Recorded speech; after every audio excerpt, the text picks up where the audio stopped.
On the evening of July 26, in 2023, Niger's President Mohamed Bazoum was detained by the Presidential Guard at the President's place, followed by the military coup carried out by Niger soldiers, armed rising anti-France sentiments.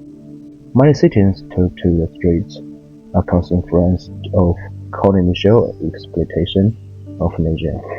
On September 16, Burkina Faso, Niger, and Mali jointly signed a collective defense treaty named the Sahel Alliance of Nations and announced their withdrawal from the economic community of the West African state. And this is to resist direct intervention from France and its neo-colonial influence on the three countries. The topic that I want to say is another country in this sentence. Burkina Faso means land of upright people, which original name was Upper Water, and which have a long and important history of resisting colonialism and neo-colonialism.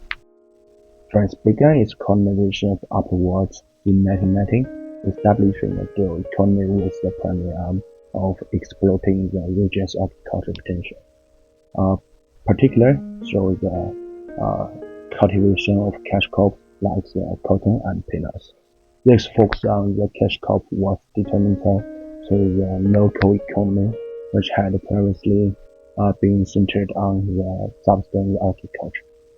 By 1950, cotton accounted for 16% of Upper World's export, and nearly 80% of the population was engaged in the agriculture. However, these cash crops were not intended to be benefit for local people. They are exported back to France. In addition, French investments in the colony are largely limited on the infrastructure for transporting these goods, focusing primarily on the road and port development. In such a non-labor-intensive industrial area, the living conditions of workers are further declining. Consequently, the overcultivation of cash crops led to famines in 1940 to 50, as the local population was unable to grow enough food for their needs. The colonial government responded by importing food from other French colonies rather than supporting their local agriculture, which further deepened upwards dependence on the external resources for basic necessities. As a result, Upper World remained one of the poorest colonies in French West Africa, which had rates of the poverty and limited economic opportunity for these peoples. Furthermore, in terms of social structure, the French colonists added a new hierarchy. They deliberately improved the social stature of Moshi, changed the original class differentiation, and thus changed the main contradiction.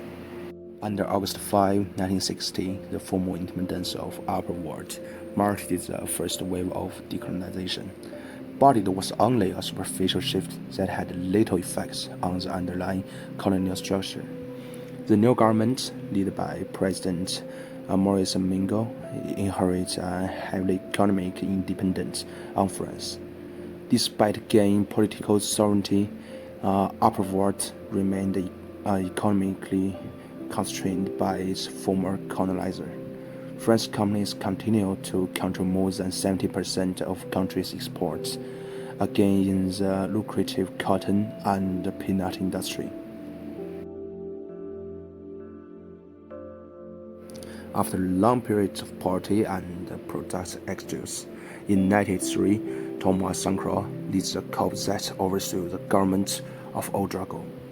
He sought to break the shackles of neocolonialism by refusing foreign aid, implementing socialist policy, and allocating self-sufficiency. One of the Sankara's first acts as a president was to change the name of country to Burkina Faso in 1984, means the land of upright people. And the Sankara's government has launched a nationwide campaign to boost agricultural production. especially of the staple crops such as millet and sorghum, which are crucial for food security.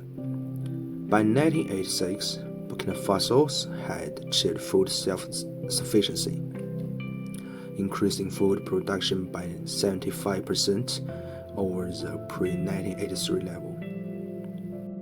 To reduce the country's dependence on imported goods, Sankara encouraged the production of locally manufactured textile and clothing, urging government officials to wear traditional Burkina Faso's cotton garments instead of expensive foreign suits.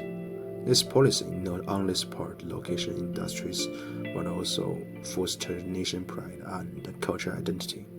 To increase the overall productivity of society and the per capita level of education, he launched the national literacy campaign, including the construction of schools and the training of teachers.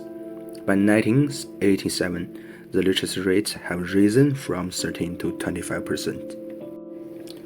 And Sankara has also prioritized healthcare, implementing a vaccination campaign that has vaccinated 2.5 million children against diseases such as measles, meningitis, and yellow fever. The World Health Organization considered the campaign was one of the most successful public health initiatives in Africa at that time. Just as the things are getting better, on 15 October 1987, when Sankara was assassinated by his close ally, Compaoré, marking a tragic turning point in Burkina Faso's history. Sankara's death ended the revolutionary change suddenly and paved the way for a return to the neo-colonial policies that he opposed. Compaoré, who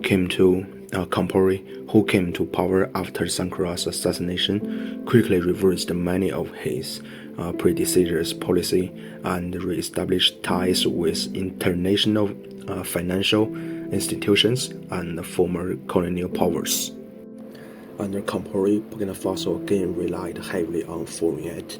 By 1990, foreign aid accounted for more than 50% of the state budget. This dependence on aid leaves the country vulnerable to external pressure and reduces the government's ability to implement independent economic policies.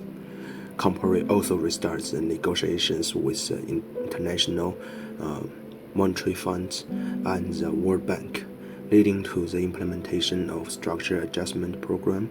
This program includes the austerity measure and privatization of state-owned enterprises, leading to widespread unemployment and social unrest.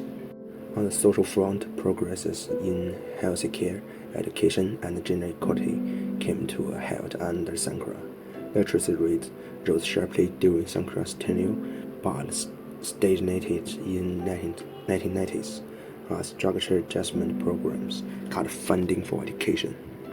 Similarly, the public health gain of the 1980s have been eroded by the privatization of health services, which have made access to essential medicines more difficult for the poor.